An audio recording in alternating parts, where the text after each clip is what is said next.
Hey everyone, thanks for joining me. Today we're going to be talking about Google Apps Script's event triggers. Now, I wanted to talk about this because we've got a lot of comments from people looking for help or experiencing issues with using event triggers such as e.source is not found or e.range is not found, and really stems from just knowing how to utilize an event trigger, especially when you're testing or debugging it. The first thing I want to talk about though is that there are two different groups of event triggers. The first group is called simple triggers, which you essentially use by naming your function the same nomenclature as that simple trigger's name. And then the other one is called installable triggers, which is actually my personal favorite. It's the one that I use most of the time. And the reason for that is because the installable triggers typically have higher rights or authorization in order to do things with your app. If you were to use a simple trigger in order to manipulate the data within, let's say, a slide deck, then that wouldn't work because it has limited authorization. Within each group, there are a bunch of unique triggers to it as well as overlapping triggers. Let's start off with the simple triggers first. A couple of the simple triggers that you've probably heard of before is the onOpen simple trigger, the onEdit simple trigger, and then one that you might not have heard of before is called the onSelection change. Now the onSelection change only works for Google Sheet. I personally don't really use it. It's when someone selects a different cell on your spreadsheet and then you can have it fire off to do something. I personally don't really know what you're going to use that for. I mean, the example says that you can change the background cell color. Why? What's the point? But the onOpen is really helpful when you want to create a custom menu bar. So kind of like how you might see in some of the other videos where we created a new custom menu in order to open up a sidebar, such as for our Wordle game or for the tabs demo using Bulma CSS. Now the onEdit is really interesting. That's probably the one that you're going to be utilizing the most, and it's essentially if someone edits something on a spreadsheet, you want it to trigger off one of your scripts. Now you're not going to have all the authorization in order to do things, so a simple trigger for that might not be the best option. However, you could manipulate certain cells within the spreadsheet if someone changes things. Now there are three other simple triggers that you might not have used in the past, and they're typically more for web apps or for extensions or add-ons that you might build. These simple triggers are called the doGet, the doPost, and the onInstall. Now the onInstall is just for add-ons. It's if you were to spin up an application onto the Google Marketplace, you might want that onInstall trigger to install certain things or run certain scripts as soon as someone installs your add-on. The doGet is primarily for a web app. So if someone goes over to your Google Apps Script project link, then they'll be able to see whatever you want to render on that page. Typically, you would serve up HTML. So for instance, maybe a custom web form that you might want your users to see and utilize through that custom web app. Then the other one is the doPost request. And that's for taking attributes from your users when they're trying to hit your Google Apps Script project link. That's really good for form submissions, or I believe you can use it for a webhook. I haven't used it yet. Probably save that for another video in the future, whatever that is. But it seems like something really cool that you could utilize. So that's essentially simple triggers. Now the other one are the installable triggers, and the overlap there includes the onOpen as well as the onEdit. And the differences though is that when you create an installable trigger, you have more rights and authorization to do certain things. For example, if you wanted to use onEdit to send an email to someone, you would have to install it as an installable trigger. That way you can actually access the Gmail app or another email service provider. Same thing goes for onOpen. The onOpen, you would get more rights, but not so much that you could actually automatically manipulate data in a slide deck, for example. You'd still primarily use the onOpen for customizing the menu options or displaying certain messages to your user. Now, there are two other trigger types within installable triggers that you're not going to find as a simple trigger, and those are onChange and time-driven. Now, the onChange is only available for a Google spreadsheet, and some of the actions that are included are the insert or remove columns or rows, as well as insert or remove tabs. So an example of using the onChange trigger would be if you had a table of contents that you've generated for your Google spreadsheet, just to make it easy for your users to navigate through it if you have like 50 sheets or more. What you can do is if someone adds in a new sheet or deletes a sheet from it, you can have that trigger off an automation to regenerate your table of contents so that it's always fresh for the next person who visits your spreadsheet. Now the last one is time-based triggers, and this is my personal favorite. This is probably the one that I use the most often. And the reason I like to use this is because, just as it sounds, it's time-based. It's on a schedule. So essentially, it will let you write up a script and then schedule that script to run on whatever frequency that you want. You can do it daily, weekly, monthly. You can even do it hourly or minutely. It creates a very powerful tool for you to pull data down from APIs or databases, or do number crunching, or even send out daily or weekly reports to you yourself and your users, just by simply using a time-based trigger, which you can install on any one of the scripts that you have written. So we talked a bit about how to create triggers. The execution part of it is a little bit more tricky. Unlike a typical script that you would go to your app script editor and hit the run button or hit the debug button, you can't do that for a script that is based on a trigger. What you actually have to do is go through the same exact experience that your users would go through. So for example, if you have a trigger set up for Google form submission, you would actually have to submit that form. So you have to act as that user going through your Google form and submitting a response to it in order to trigger that script in order to run. Now, it's really important that when you're debugging a trigger-based script that you use console logs. Console logs are going to be your best friends. When you have a console log and then you trigger the script by doing exactly what the user would do, when you go to your executions list, you're going to be able to see the entire log of what happened. So it's really helpful for you to be very verbose when it comes to console logging the output you expect, so you know exactly what variables or what data points you can use when you're trying to execute on, let's say, a notification email or notification in Slack. One more time before we dive into demos, console log is your best friend when you're developing scripts that will utilize event triggers such as onEdit or onChange. We have a bunch of examples that we're going to go through today. Feel free to skip around to whichever one makes more sense for you. I'll name them as chapters within the description below. And also, we will be writing code together. I'll display them on the screen, so feel free to pause whenever you want. But we'll also share that code with you by providing a link in the description below, so feel free to check that out. So let's just go ahead and dive right into it. We're going to write it together on this laptop. For example 1, we're going to use onFormSubmit. So what we're going to do is we're going to create a Google form here. We've got a brand new one set up here. We'll keep it simple. One question, what's up? And we'll use the hypothetical scenario that we've created a support form for our customers where they can go in and then tell us if they need some sort of help, like with a refund, they didn't receive an order, or maybe they received the wrong item in the mail. So this essentially looks like this when the user is on it. We've attached it to this spreadsheet over here. So you can see on the bottom, it says form responses at the tab. When you connect the Google Sheet to a form, that's how it's going to look. And then we'll go over to the app script editor. So under extensions, you'll find app script.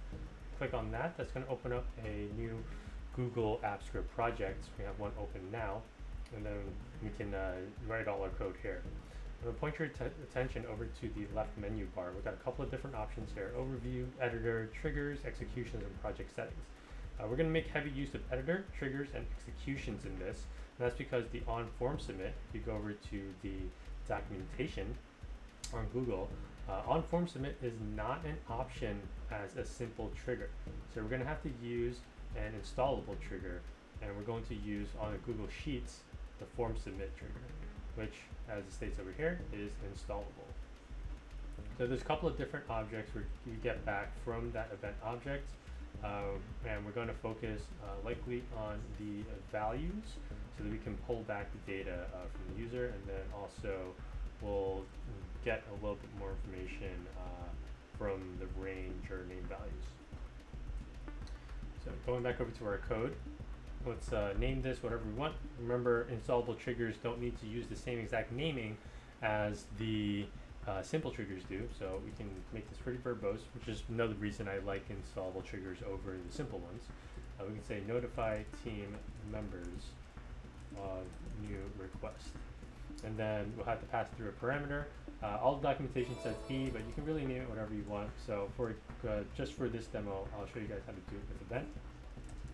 and then we'll create a new variable called response, and then set that equal to event.values, and then we'll do a console log of the values. Response values,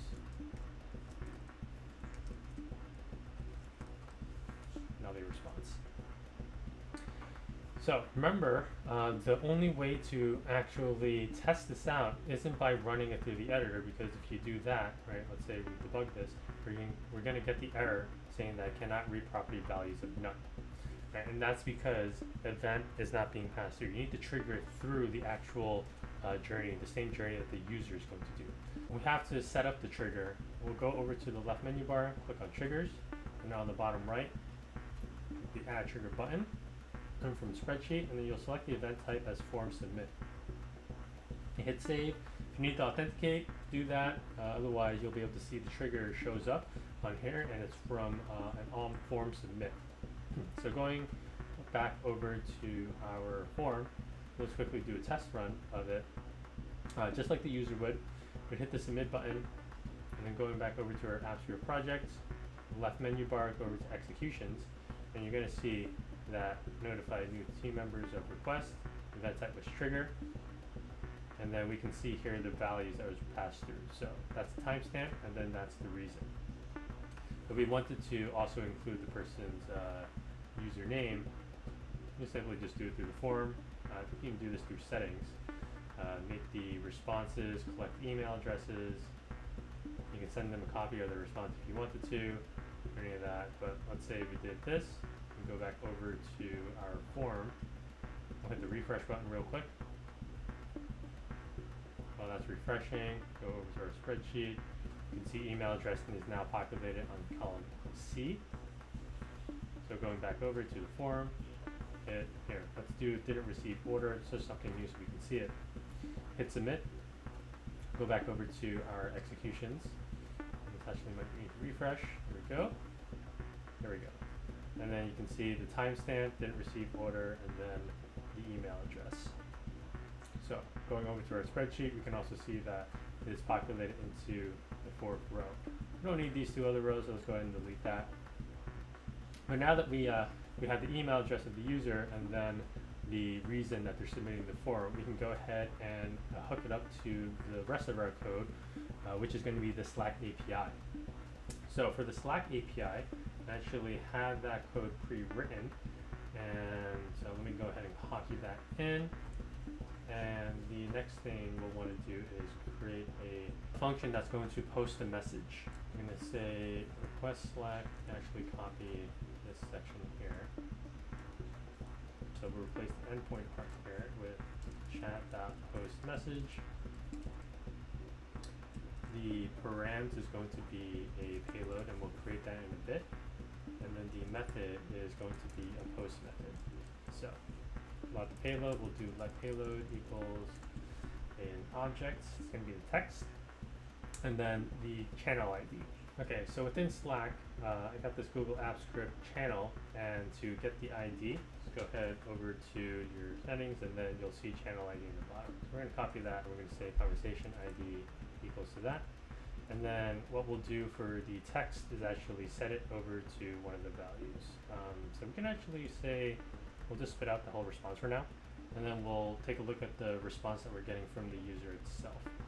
So going back over to the Google form, we'll submit another response, say wrong item received this time, hit submit, hit submit, over to Slack, and we can see that the array was entered through there.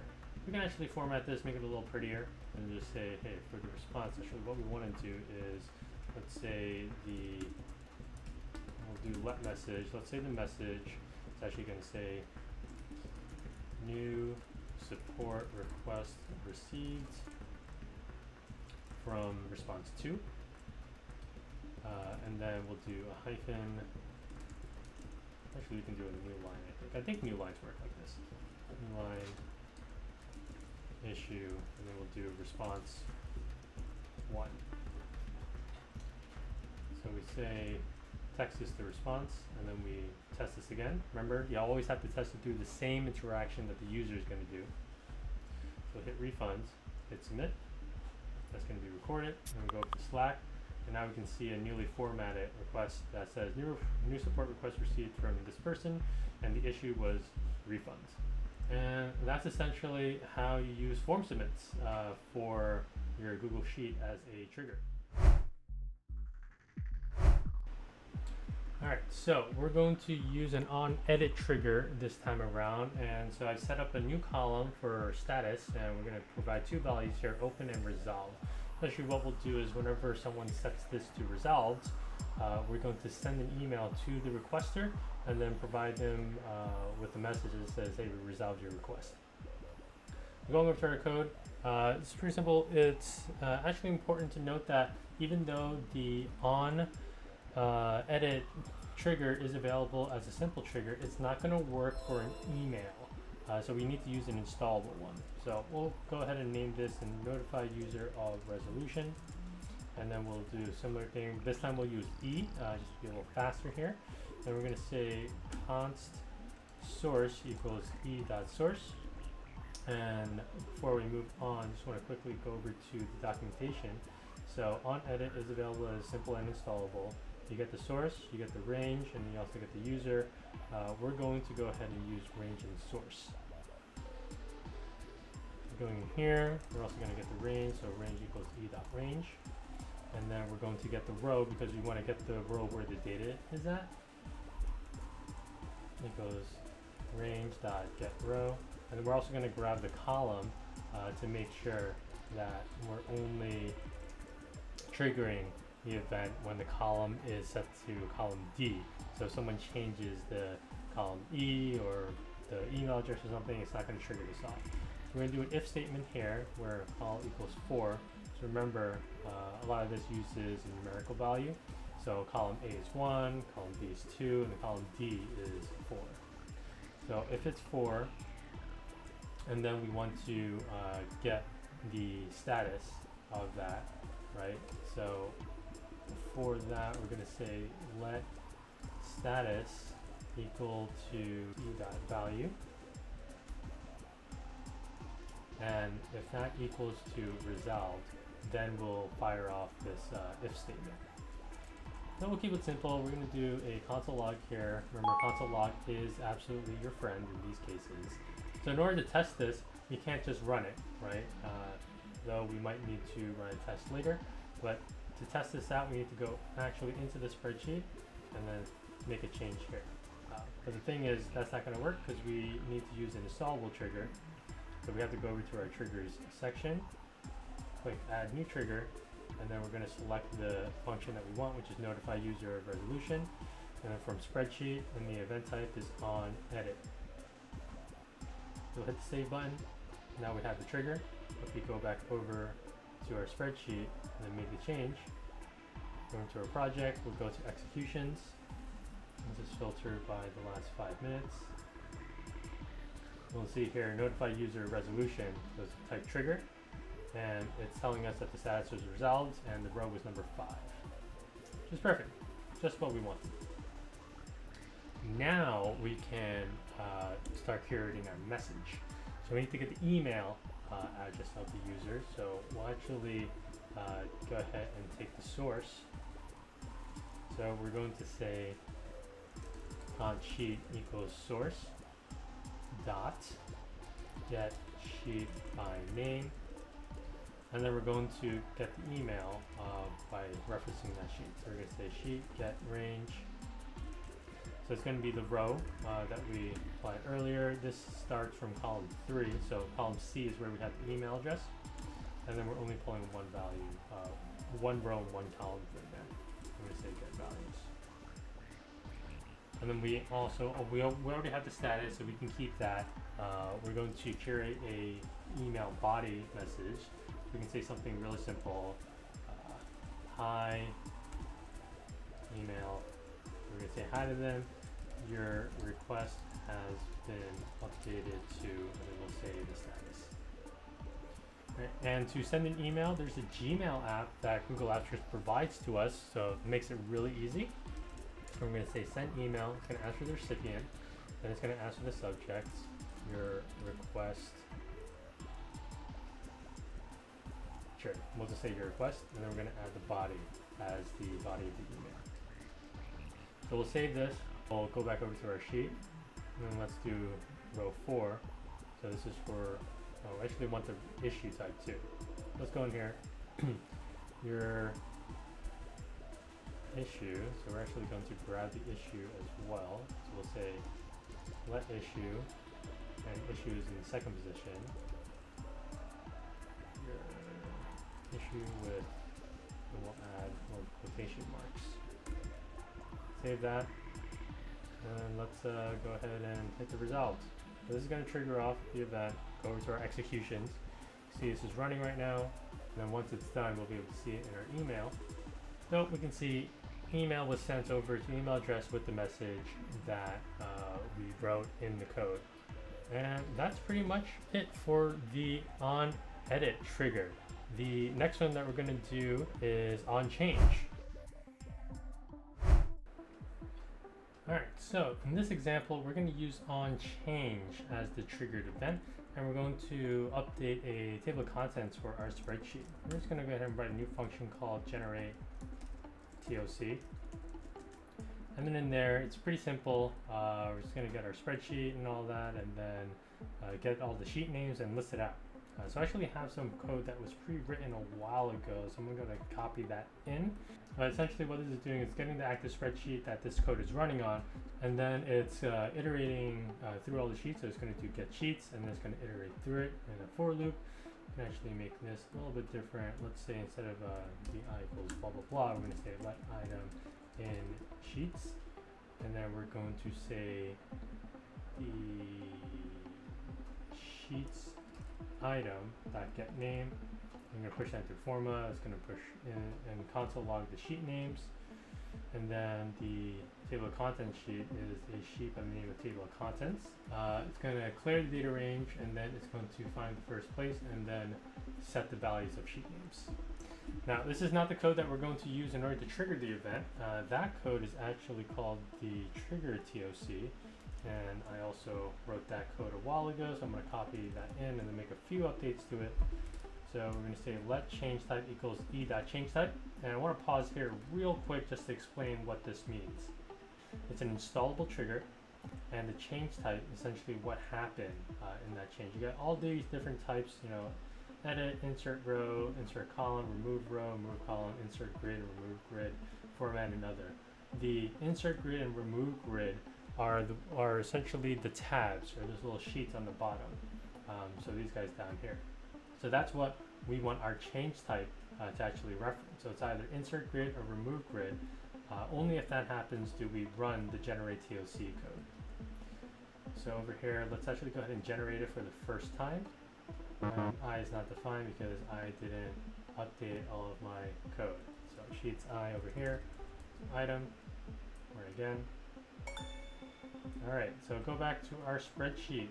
We can see that we have a nice table of contents here now, which spans all of the sheets that we have, the tabs.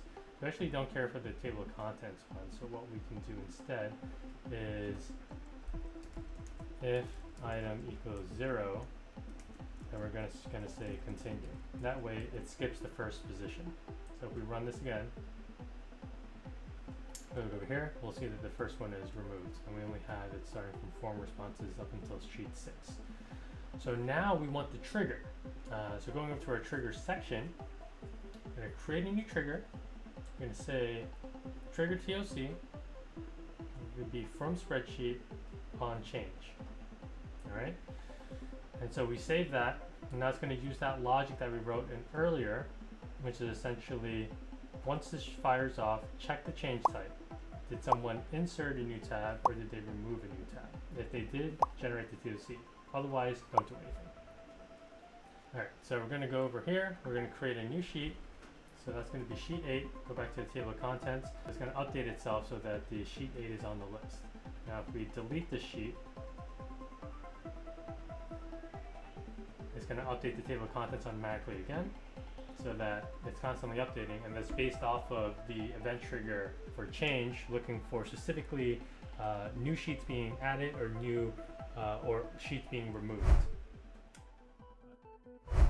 All right, so for this one, we're going to be utilizing the onOpen trigger. And since we did installable triggers for the last three, we're going to use a simple trigger this time, just to show you how it works. So a couple of key things before we start here. Using a simple trigger means that you have limited scope, which means you won't be able to do certain things like manipulating a slide deck, which is actually the example that we're going to go through right now. So looking at our slide deck, we are just going to make a simple one, a weekly report on our support request. We're going to update the open request and resolve request so that whenever somebody opens up the slide deck, they'll be able to update it to the latest stats without having to copy and paste manually, because who wants to do manual work like that? It's, you know, kind of brain numbing. But anyhow, going over to our Google Sheet, I'm just going to quickly tell you guys about what we're going to do here. So we have all of the requests that we're getting. We also made a new tab here called metrics, and this is where we're going to pull that data from to put it into the slide deck.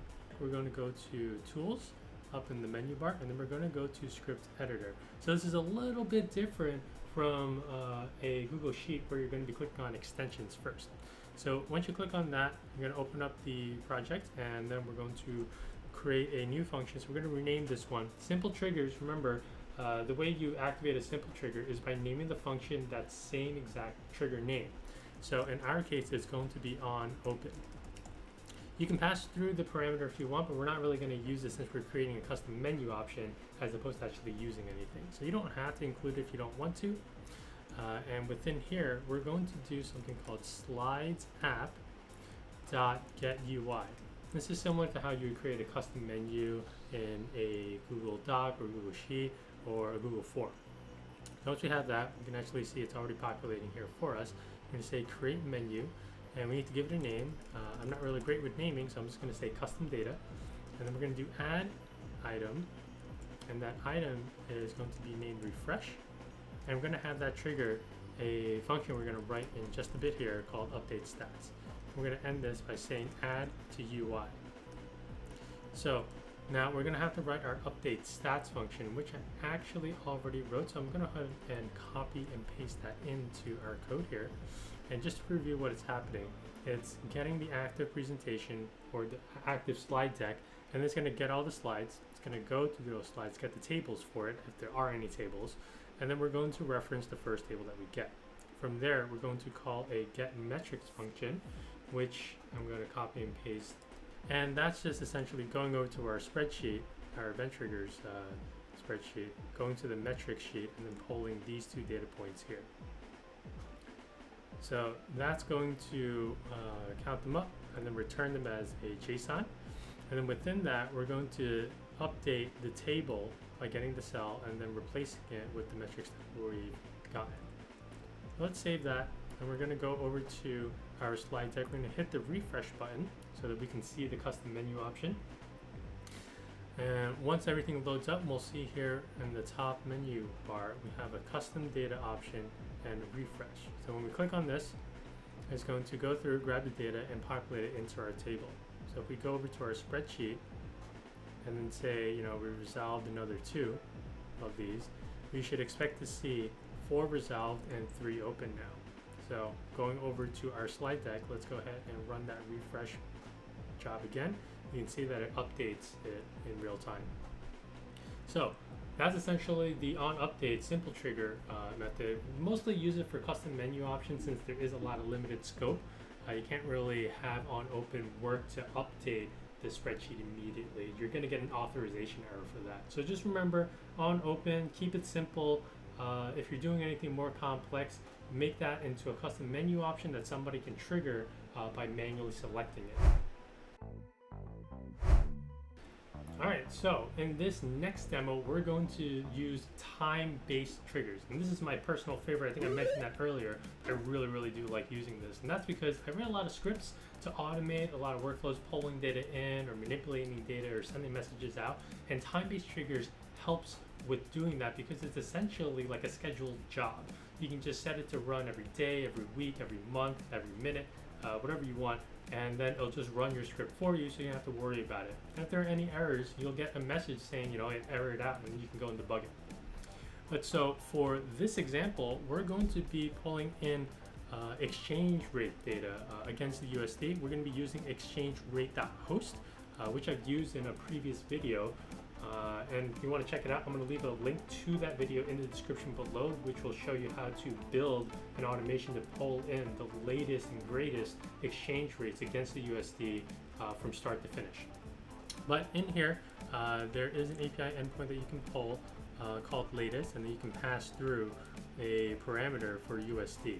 So going over to our spreadsheet, we've already created a new one called exchange rates. It's empty right now. We're going to populate it, those exchange rates, right into column A and B, and we're also going to populate a timestamp into column E so that we can see how often the script is actually running. So we're going to use a time-based event trigger. We're going to run every minute just so you can see how that works. So going over to our code, I actually wrote a little bit of code just before. We're going to put it at the top so everybody can read it. But so we have the exchange rates API call here. It's very simple. We're just making a URL fetch call here against the endpoint. We're going to pass through the base as USD as a parameter in the call. And then from there, we're also going to create another function called update exchange rates, which I wrote just before. I'll copy and paste it in. And what this code essentially does is it grabs the spreadsheet ID, grabs the sheet name, which is exchange rates, going to grab the function get exchange rates and use that as a variable for rates. And then because it comes in an object in a JSON form, we're going to convert that into an array. And since there are no headers there, we're going to use the function splice in order to pop in some column headers into it. And then the last thing here that we're doing is putting in a timestamp. So we're going to save this, and then we're going to quickly run it just so you can see what that data looks like. So we'll hit run, execution started and complete. You go back over to our spreadsheet. You can see that everything was ran. It was run at 1334 or 134 time.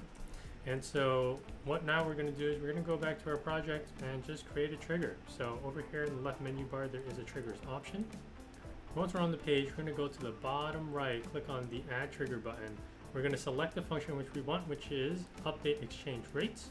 We're going to say the event source is time driven. And then for the purposes of this demo, we're going to select minutes timer. We're going to run every single minute. I don't normally suggest running it every single minute because that could be a lot. But just for the demo, we're going to do it every minute so that we can show you how this works. We'll hit save now. That's going to create the trigger, and we're all set to go. So going back over to our spreadsheet, we can see the timestamp here. Let me actually copy that over to the side so we can see the difference once it finally runs. And over here, I'm going to just write last updated, because it's always nice to be very verbose when you're displaying information to your users. And now we wait.